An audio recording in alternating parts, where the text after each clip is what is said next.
The kingdom of Valdrin had never seen a selection ceremony quite like this one. Every unmated Omega from the 12 noble houses had been summoned to the Obsidian Palace. They arrived in silk gowns and jeweled collars, their scents perfumed and their wolves preening beneath their skin. This was the moment they had trained for since childhood. The Alpha King was finally choosing his queen. But in the crumbling east wing of House Ashmont, behind a door that had been locked for 19 years, sat a girl who would never be summoned. Elowen pressed her palm against the cold stone wall, counting her steps as she always did. 14 to the window, 7 to the bed. 3 to the water basin where her stepmother sometimes remembered to leave fresh water. Sometimes. Her wolf stirred restlessly beneath her skin, pacing in the darkness that Elowen had known since birth. She had never seen the moon that called to her kind, never witnessed the shift of silver fur or the glow of amber eyes that she had only heard described in whispered stories. Blind. That was the word they used when they thought she could not hear.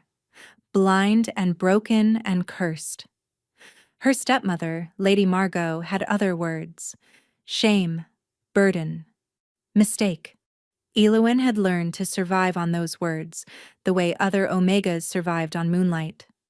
The sound of footsteps echoed from the corridor beyond her door. She tilted her head, her hearing sharp enough to count 3 distinct gates. Margot's clicking heels, the lighter steps of her stepsisters, Corinna and Davina. They were not coming to check on her. They never came to check on her. Hold still, Davina. Margot's voice carried through the stone. The Alpha King scouts reported he favors dark-haired Omegas. We need to ensure your curls are perfect. What about Corinna's scent? Davina whined. She reeks of desperation. I do not. You absolutely do. Enough. Margot's tone sharpened. Both of you will present yourselves with dignity. House Ashmont's future depends on one of you catching his eye. We have nothing else left. Nothing else left. Elowen's chest tightened. She knew what that meant. The creditors circling like vultures. The servants dismissed one by one. The East Wing sealed off and forgotten. Just like her. She was the daughter of Lord Ashmont's first wife, the true heir. But her blindness had marked her as defective from her first breath, and when her father died, Margot had wasted no time erasing her existence entirely. No one in Valdrin even knew Elowen was alive. The footsteps faded. A carriage rattled in the courtyard below, and then silence swallowed the estate whole. Elowen's wolf whimpered. We are always alone. Not always, Elowen answered silently. We have each other. But tonight, something felt different. The air carried a charge she could not name. Her skin prickled with goosebumps, and deep in her chest her wolf suddenly lifted its head. Alert. Waiting. As if something was coming that would change everything. Elowen shook off the feeling. She had learned long ago that hope was a cruelty she could not afford. She turned from the window she could not see and retreated to her thin mattress in the corner. She did not know that 3 miles away, in the glittering throne room of the Obsidian Palace, the Alpha King was about to make a decision that would shatter the foundations of the entire kingdom. She did not know that before the night was over, he would be hunting for something, someone, that he could not explain. And she certainly did not know that the bond she had been told would never find her was already reaching through the darkness, searching, calling, coming for her. King Theron Veilheart had buried 2 fathers, 1 brother, and any belief in fate long before his 30th year. He stood at the head of the grand hall, watching the parade of noble Omegas present themselves before his throne. They curtsied. They smiled. They released carefully cultivated scents meant to entice his wolf into submission. His wolf remained silent. It had been silent for years. The Lady Corinna of House Ashmont, the herald announced. A dark-haired Omega stepped forward, her gown cut low enough to border on scandal. She curtsied deeply, holding the position long enough to ensure he noticed her figure.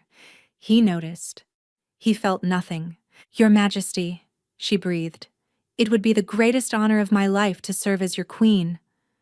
Theron studied her with flat, silver eyes. "You may rise." She rose, hope flickering across her face. "Next," he said. The hope died instantly. She was escorted away, and her sister Davina took her place. Same words, same performance, same emptiness in his chest.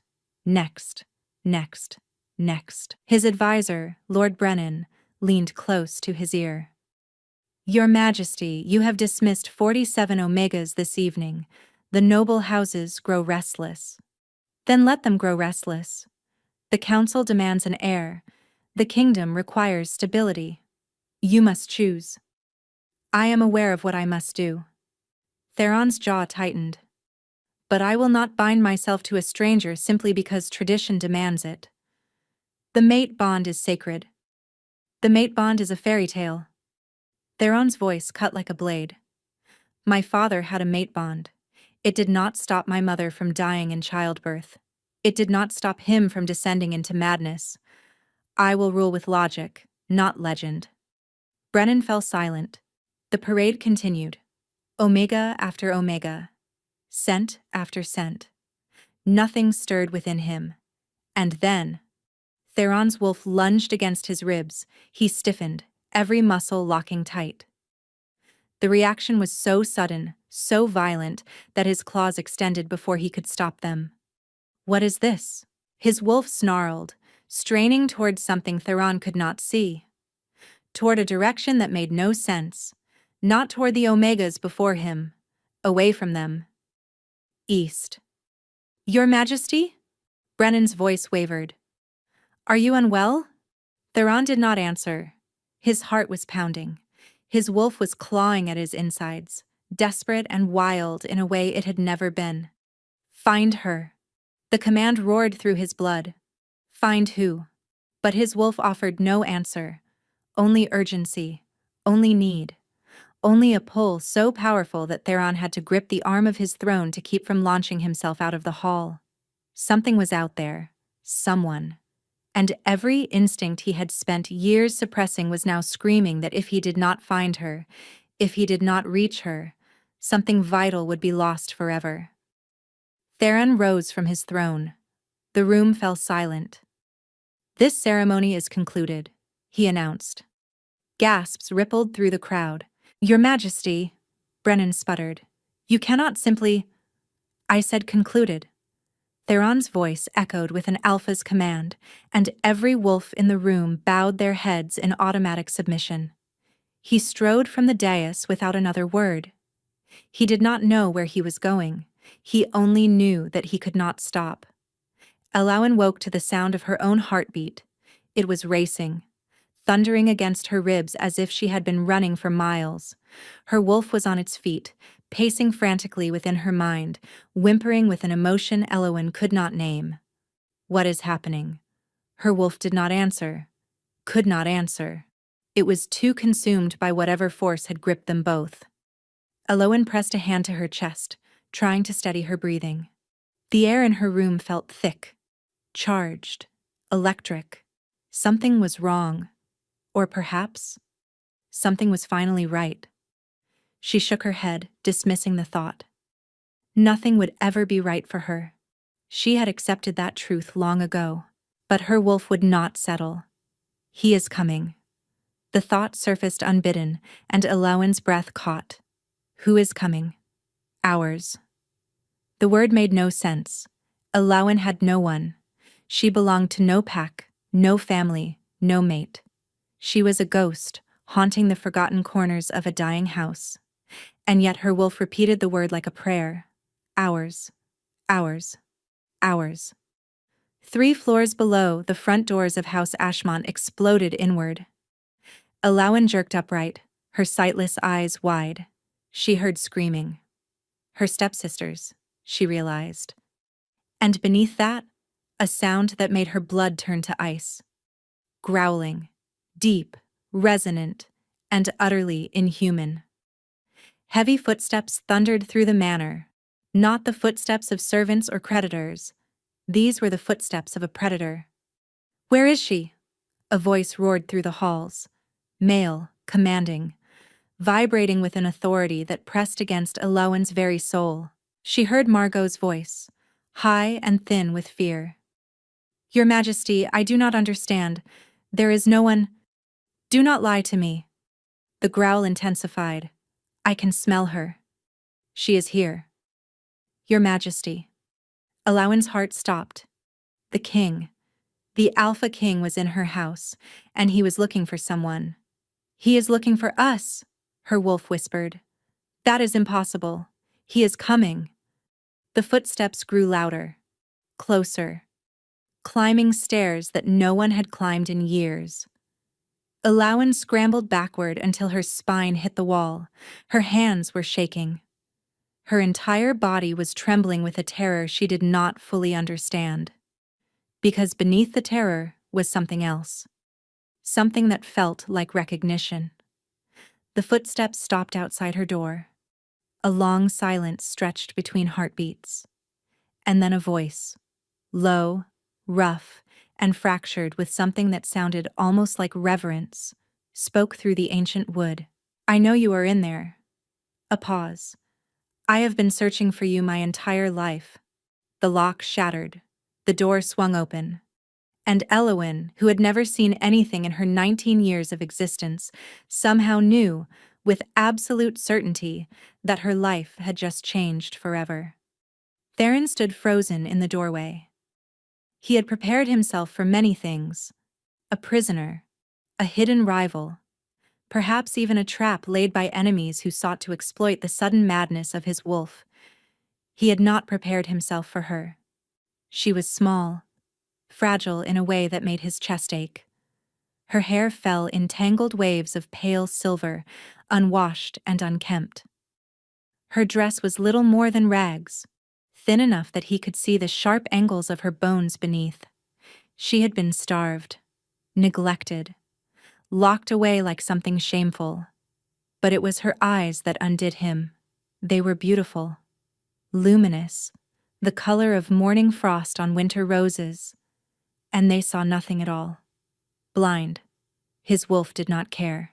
His wolf was howling with a joy so fierce it bordered on agony. Mate, mate, mate. The word crashed through Theron like a tidal wave, destroying every carefully constructed wall he had built over 30 years, the bond he had dismissed as legend, the connection he had sworn did not exist. It was real, and it was her. "Stay back." Her voice trembled, but there was steel beneath the fear. "I do not know who you are or what you want, but I will not go quietly." She had pressed herself into the corner, her hands raised as if she could fight him off. As if this starving, blind Omega could defend herself against the most powerful Alpha in 12 kingdoms. His heart cracked straight down the center. "I am not here to hurt you." He kept his voice low, gentle, a tone he had not used since childhood. "I would never hurt you." "Then why did you break down my door?" A fair question. Theron glanced at the shattered lock, the splintered wood. In his frenzy, he had not even noticed the destruction. "I could not stop myself." The admission cost him something. He was a king. He did not lose control. "My wolf. He knew you were here. He has been leading me to you since the moment I felt the bond." Her breath caught. "Bond? You feel it too." It was not a question. He could see it in the way her hands shook, the way her wolf's presence shimmered just beneath her skin, reaching toward him even as she tried to retreat. "I feel nothing," she lied. "Then why is your heart racing?" She flinched. Theron took a single step forward. She pressed harder against the wall. "What is your name?" he asked. For a long moment she did not answer. When she finally spoke, her voice was barely a whisper. "Eloan.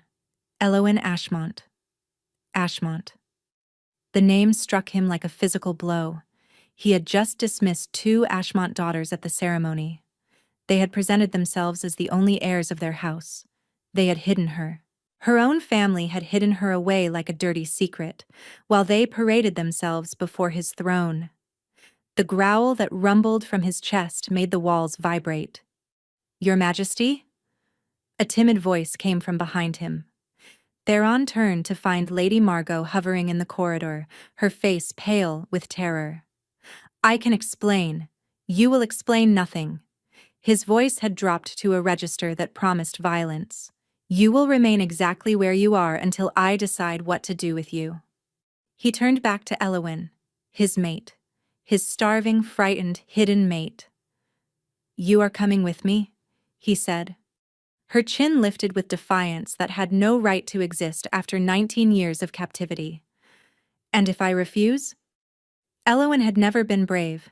Survival had required silence, stillness, becoming so small and forgettable that Margot's cruelty passed over her like wind over stone. But something about this man, this king, made her want to fight. "You cannot simply take me." She hated how her voice wavered. "I am not some possession to be claimed." "No." His voice was closer now. She had not heard him move. "You are my mate. And you have been suffering in this prison while I searched for you across the entire kingdom."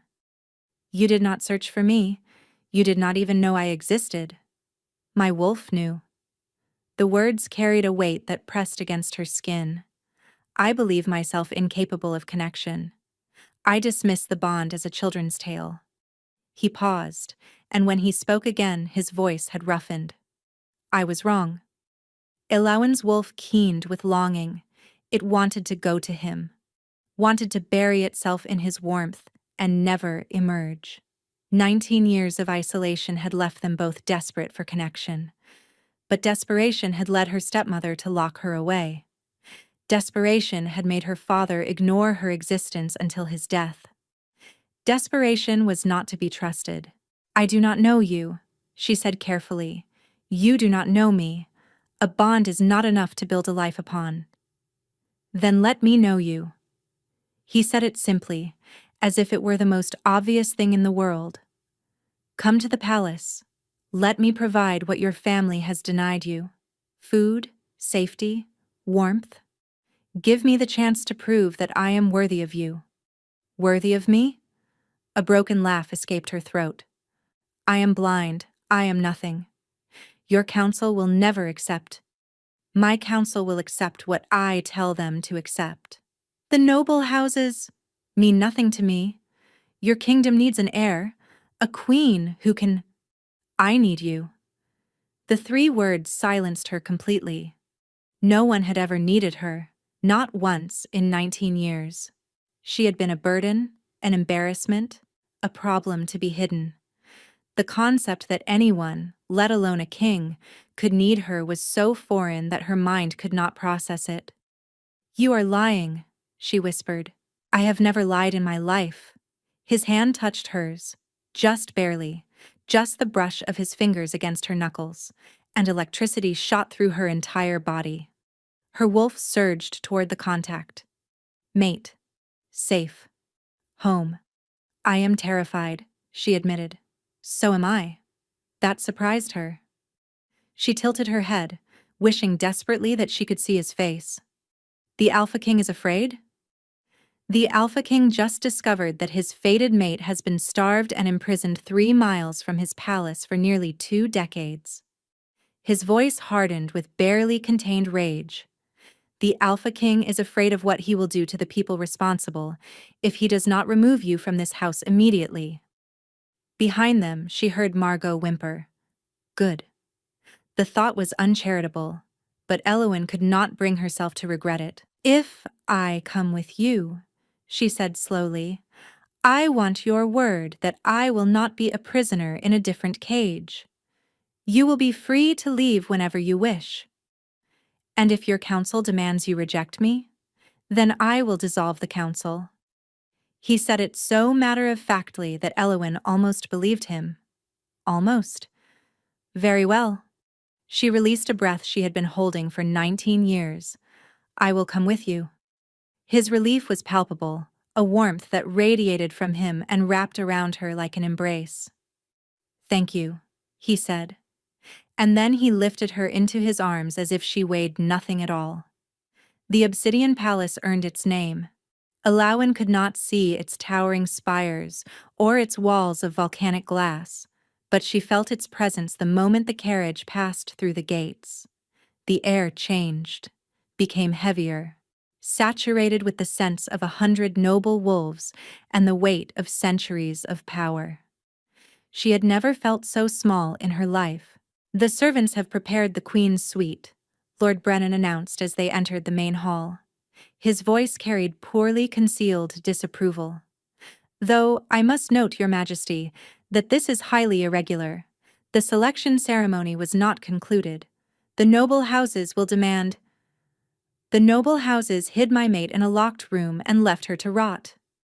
Theron's arms tightened around Alawan. He had refused to set her down since leaving House Ashmont. "They will demand nothing." Brennan fell silent.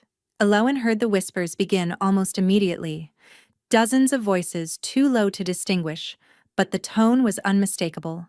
Shock, curiosity, contempt. "The blind Omega. Look at her, she is filthy. He cannot be serious. This must be a jest." She kept her expression neutral. She had survived 19 years of cruelty. She would not break beneath the weight of palace gossip. But Theron's growl silenced the whispers instantly. "Anyone who speaks ill of your future queen will answer to me personally." His voice echoed through the hall. "Is that understood?" The silence that followed was absolute. Alawan's heart did something strange, a flutter of warmth that she quickly suppressed. He was defending her. Publicly. Without hesitation. "Do not get attached," she warned herself. This could still be a trap. A game. A cruelty dressed in kindness. But her wolf was already purring with contentment. The Queen's suite was larger than the entire east wing of House Ashmont. Alawan mapped it with her other senses, the echo of footsteps on marble floors, the softness of carpet beneath her feet, when Theron finally set her down, the scent of fresh flowers and burning cedar. "There is a bath through that door." Theron's voice had gentled. "Fresh clothes in the wardrobe. Food will be brought within the hour. Is there anything else you require?" "You are leaving?" She had not meant to ask. The words escaped before she could stop them, revealing a vulnerability she despised. "I must address the council before they stage a full revolt." A hint of dry humor colored his tone. "But I will return. You have my word. And if I need something while you are gone? Pull the cord by the bed. A servant will attend you immediately." He paused. "They have been instructed to treat you with the respect owed to their queen. If any of them fail in that duty, you will tell me." It was not a request. "I am not your queen yet," she reminded him. "You have been my queen since the moment I felt the bond." His footsteps approached, and then his hand cupped her cheek with a tenderness that stole her breath.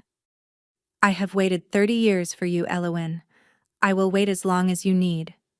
But know that my decision is already made." His lips brushed her forehead, feather-light, impossibly gentle. Then he was gone. Alawan stood motionless in the center of the vast room, her skin still tingling where he had touched her. "This is real," she thought. "This is actually happening." But even as hope flickered in her chest, a darker voice whispered from the shadows of her mind. "They will never let you keep him. The council, the nobles, the kingdom. They will find a way to tear you apart." She did not know how right that voice would prove to be. 3 floors below, in a candlelit chamber hidden from the palace records, Lady Margot was already composing a letter. A letter that would reach very dangerous hands. A letter that would set in motion a conspiracy designed to destroy the blind Omega before she ever had a chance to become queen. 3 days in the palace taught Alawan more about cruelty than 19 years in captivity. At House Ashmont, the cruelty had been simple, obvious: a locked door, a missed meal, words designed to wound. Here, the cruelty wore silk gloves. Such a lovely gown. Lady Seraphine cooed during the morning gathering. It is remarkable what fine fabric can do for certain figures. I hear she cannot even read, another voice whispered, deliberately loud enough to carry. How will she manage state correspondence? Will the king read her bedtime stories as well? Laughter rippled through the solarium. Alpha kept her spine straight and her expression serene. She had mapped the room in her mind. 14 noble ladies arranged in a crescent, their scents a cloying mixture of perfume and malice. Lady Seraphine sat at the center, and from what Alpha had gathered, she had been the favored candidate for queen before Theron's unexpected choice. Her hatred was a living thing. "Tell me, Lady Alpha." Seraphine's voice dripped with false sweetness. "How exactly does one catch a king's attention while locked in an attic? Was it some sort of enchantment?" "Perhaps it was prayer," Alpha replied calmly. "The goddess rewards patience." Silence. Then a different voice, warmer, cutting through the tension like a blade. "I think the goddess rewards authenticity." Footsteps approached, and a hand touched Elowin's arm with gentle confidence. "Something's sorely lacking in this room. Lady Elowin, I am Isidore of Renthorn. Would you walk with me in the gardens? I find the air in here rather stale." Elowin allowed herself to be guided from the room, acutely aware of the hostile stares following her exit. "You should not have done that," she said, once they were safely in the corridor. "Lady Seraphine will make your life difficult." "Lady Seraphine has been making my life difficult since we were children." Isidora's voice held a smile. "I am quite immune to her particular brand of venom. Besides, someone needs to stand beside you, and the king cannot be everywhere at once. Why would you risk yourself for a stranger?" "Because I know what it is like to be underestimated." Isidora paused. "My younger brother was born with a withered leg. The court treated him as invisible until he proved himself the finest military strategist in 3 generations. I learned early that worth has nothing to do with what others perceive." Elowin's throat tightened with unexpected emotion. "Thank you." "Do not thank me yet. I came to deliver a warning." Isidora's voice dropped. "There are whispers in the shadows, rumors of a faction within the council that intends to challenge your bond with the king." "Challenge it how?" "I do not know the specifics, but I have heard the name Ashmont mentioned more than once." Isidora squeezed her arm. "Your stepmother arrived at the palace this morning. She has requested an audience with the council." Elowin's blood turned to ice. "Margot." "Here. What could she possibly want?" "Nothing good." Isidora's voice hardened. "Watch your back, my lady. The court is a battlefield, and not everyone fights with swords." She departed with a promise to return, leaving Alowin alone in the garden. The scent of night-blooming jasmine surrounded her, but Elowin could not appreciate its sweetness. Her mind was spinning. Margot had kept her locked away for 19 years, had starved her, had pretended she did not exist. Why would she come here now? Unless she intended to finish what she had started. Alowin's wolf growled with a ferocity that surprised them both.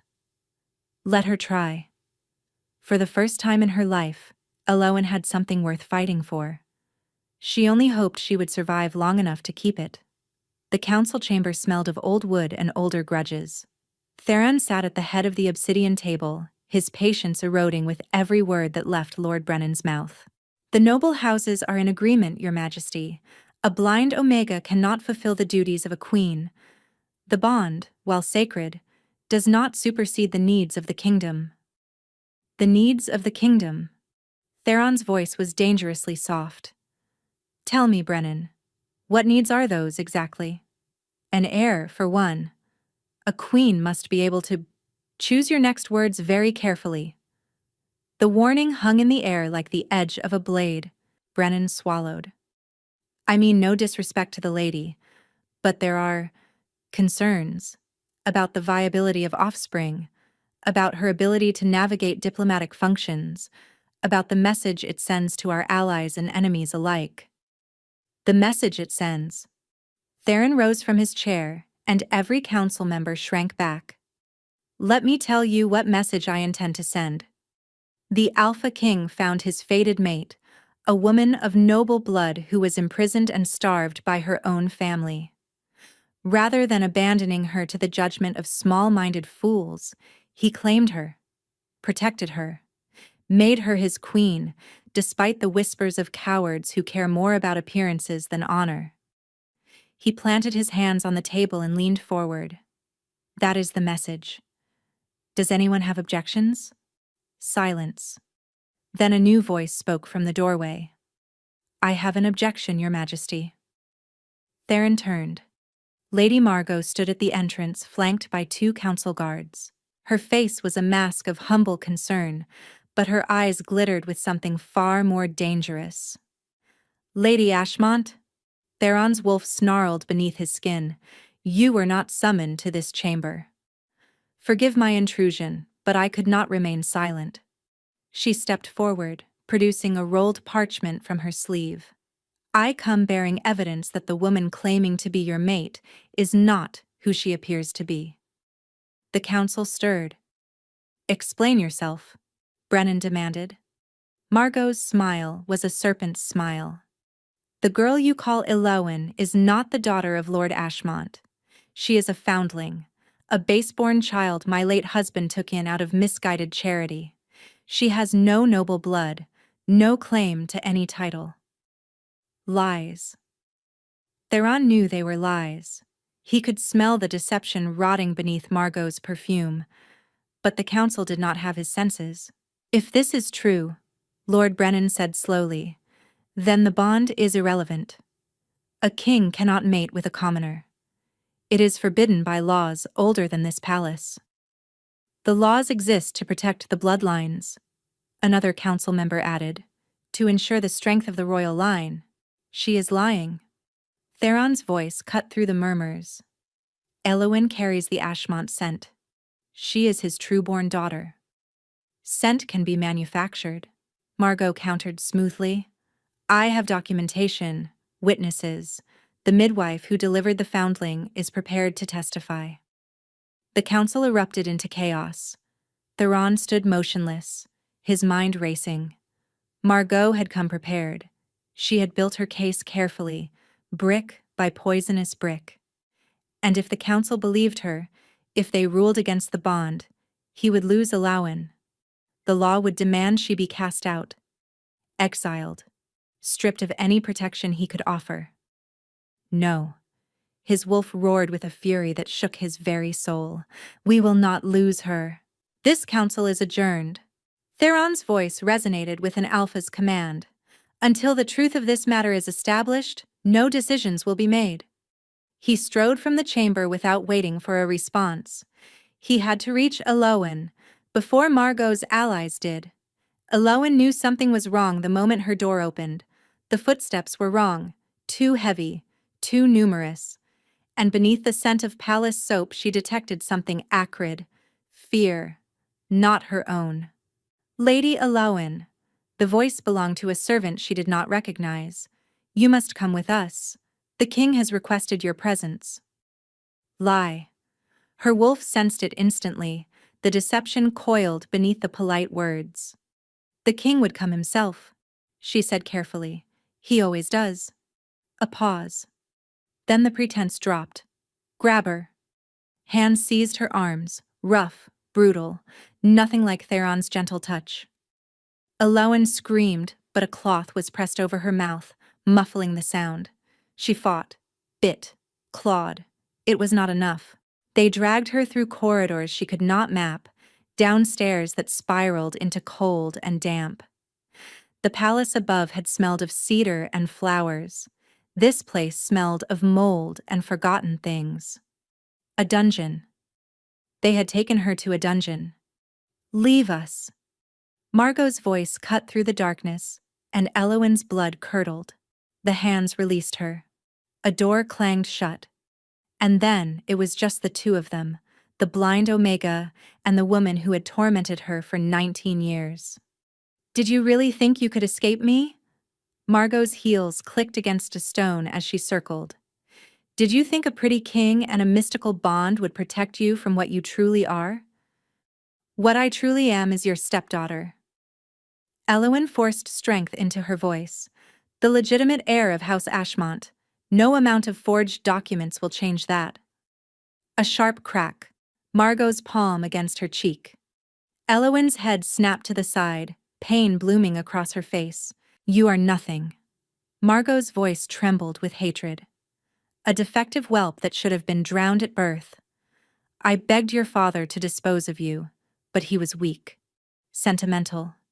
He actually believed you might be cured. He loved me.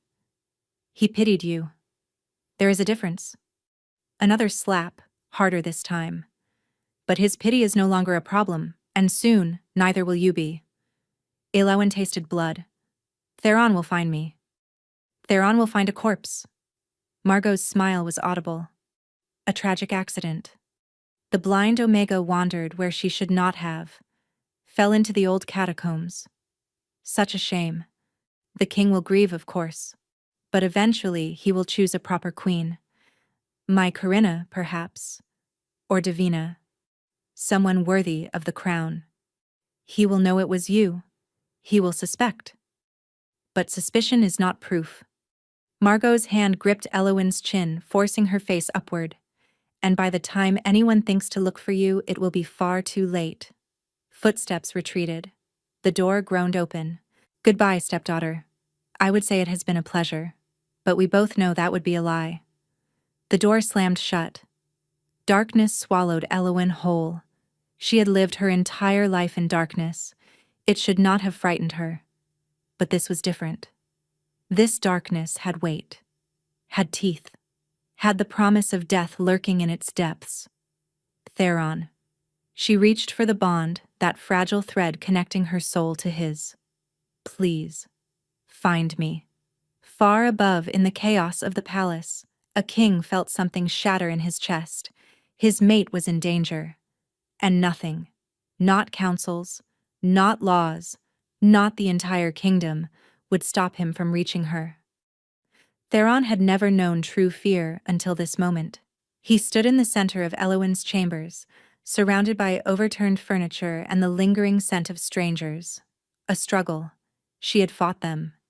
His mate had fought, and he had not been there to protect her. Your Majesty. Isadora Vrenthorn burst through the door, her face pale. I came as soon as I heard. The servants are saying, where is she? I do not know, but I saw Lady Margot leaving the east corridor 20 minutes ago. She was smiling. Smiling. That woman had taken his mate, and she was smiling. Theron's vision bled red. His wolf was clawing at his insides, howling for blood and vengeance. The east corridor leads to the old servants' passages, Isadora continued. And below those, the catacombs. Theron was already moving.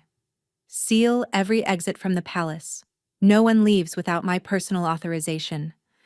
And find Lord Brennan. I want Margot arrested within the hour. On what charge? Kidnapping the future queen. He bared his teeth. If Elowyn is harmed, the charge will be murder. He did not wait for a response. His body shifted as he ran, bones cracking, muscles reforming, and human skin giving way to silver fur.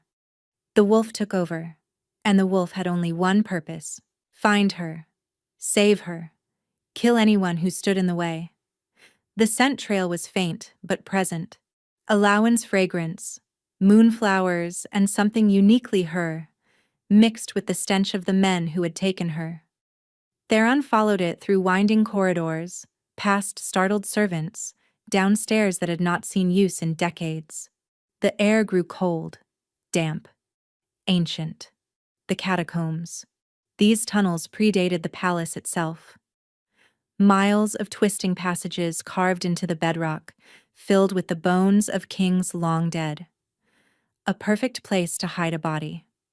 No, he would not think like that. She was alive.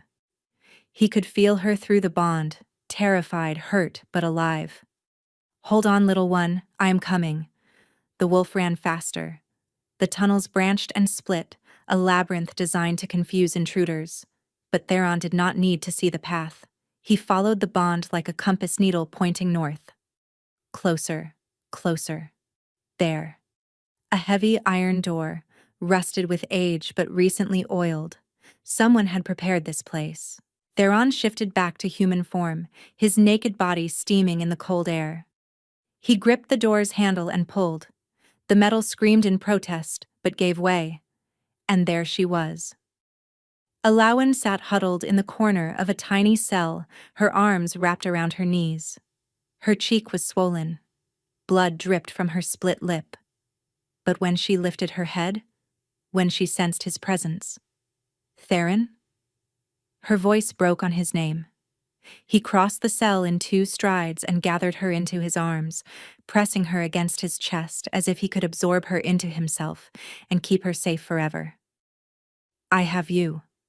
His voice was ragged. I have you. You are safe. She was shaking, trembling so hard that he felt it in his own bones. She said she was going to kill me. She will never touch you again. The promise was absolute, unbreakable. I will tear this kingdom apart before I let anyone harm you. Elowen's hands fisted in his hair, clinging to him with desperate strength. I reached for you, she whispered. Through the bond. I did not know if it would work. It worked. He pressed his lips to her hair. I felt you. I will always feel you. For a long moment they simply held each other in the darkness of that ancient cell. Then Theron pulled back, his expression hardening with resolve. Can you walk? I think so. Good. He helped her to her feet, keeping one arm firmly around her waist. Because we have a kingdom to address, and a traitor to execute. The throne room had never been so crowded. Every noble house had sent representatives. The council stood in rigid formation. Servants lined the walls, their eyes wide with anticipation. Word had spread through the palace like wildfire. The king had found his mate in the catacombs. The king was demanding justice. Elowen stood at Theron's side, her hand clasped firmly in his.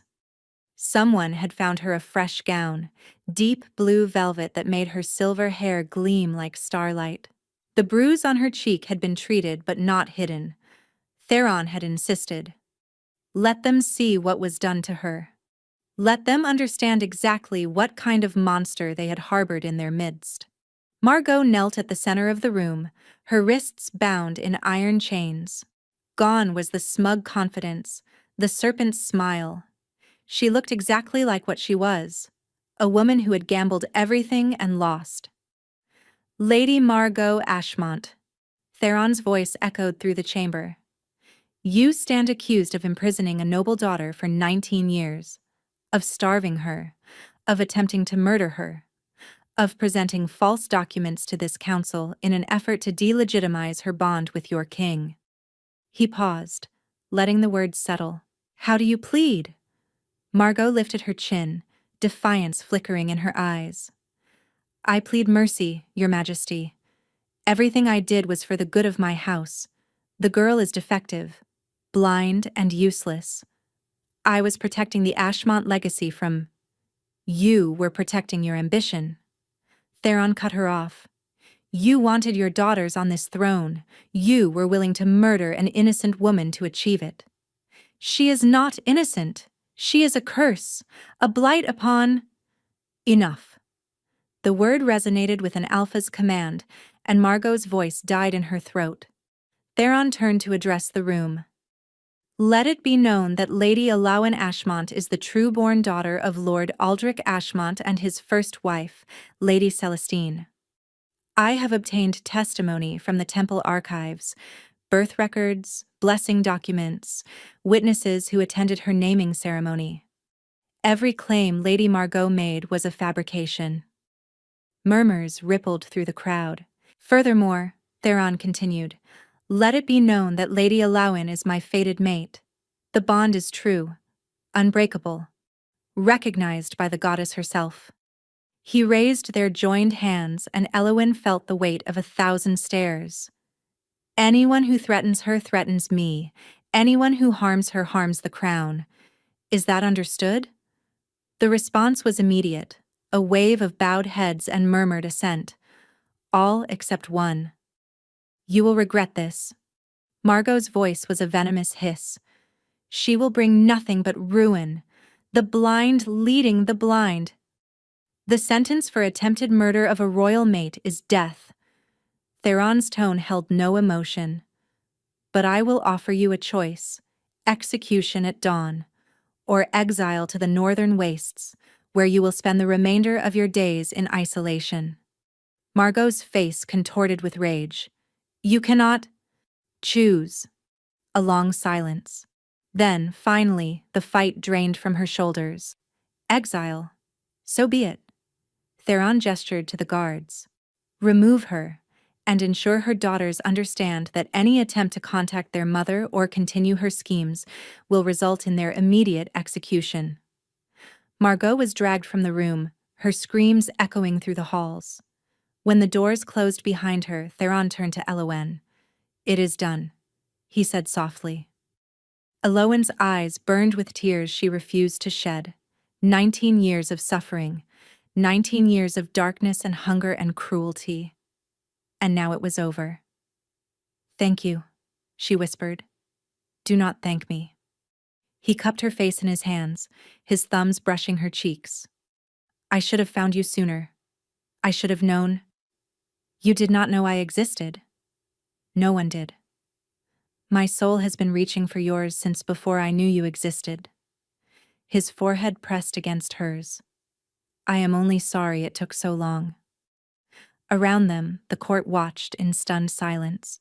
The Alpha King, cold, distant, unfeeling, was cradling a blind Omega as if she were the most precious thing in existence. Perhaps she was. "There is one more matter to address," Theron said, raising his voice for the room to hear. He released Elowen's face and dropped to one knee. A collective gasp swept through the throne room. "Elowen Ashmont, will you be my queen?" For 19 years, Elowen had dreamed of escape. In the darkness of her locked room, she had imagined freedom in 1,000 different forms. A window that opened, a door left unlocked, a kind stranger who might notice her existence. Never once had she dreamed of this. A king on his knees, a kingdom holding its breath, and a question that would change everything. "You are already my mate," she said softly. "You do not need to ask." "I am asking because you deserve to be asked." Theron's voice was rough with emotion. "You have spent your entire life having choices taken from you. I will not take another. If you do not want this, if you need more time, I want this." The words left her lips before she could second-guess them. And the moment they did, she knew they were true. She wanted him, wanted this life, wanted to believe that after everything, happiness was not just possible, but waiting for her with open arms. "Yes," she said, louder now. "Yes, I will be your queen." Theron rose and kissed her. The court erupted into cheers. Elowen barely heard them. She was lost in the warmth of his lips, the strength of his arms, and the thundering joy of the bond singing between their souls. Mate. Home. Forever. When they finally broke apart, Theron pressed his forehead to hers. "I love you," he murmured, quiet enough that only she could hear. "I know it is too soon. I know you have no reason to trust those words. But I wanted you to know." Elowen's heart cracked open. "It is not too soon." She touched his face, tracing the sharp line of his jaw. "I think I have loved you since you broke down my door. I was just too afraid to admit it." His laugh was a warm rumble against her skin. "Then we are both fools." "Perhaps." She smiled, the first real smile of her life. "But we are fools together." The coronation was held 3 days later. Elowen stood before the altar of the goddess, draped in white silk and crowned with moonflowers. The high priestess spoke words of blessing, of binding, of eternal union. And when the crown was placed upon her head, delicate silver filigree that caught the light like captured stars, the kingdom knelt as one. Long live Queen Elowen! The cry echoed through the palace, through the city, through the realm itself. A blind Omega, a hidden shame, a forgotten daughter, now a queen.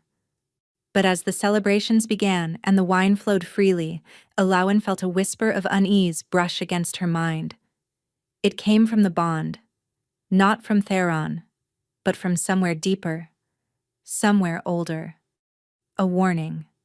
She turned her sightless eyes toward the eastern windows, where the mountains rose in jagged peaks against the horizon. What is it?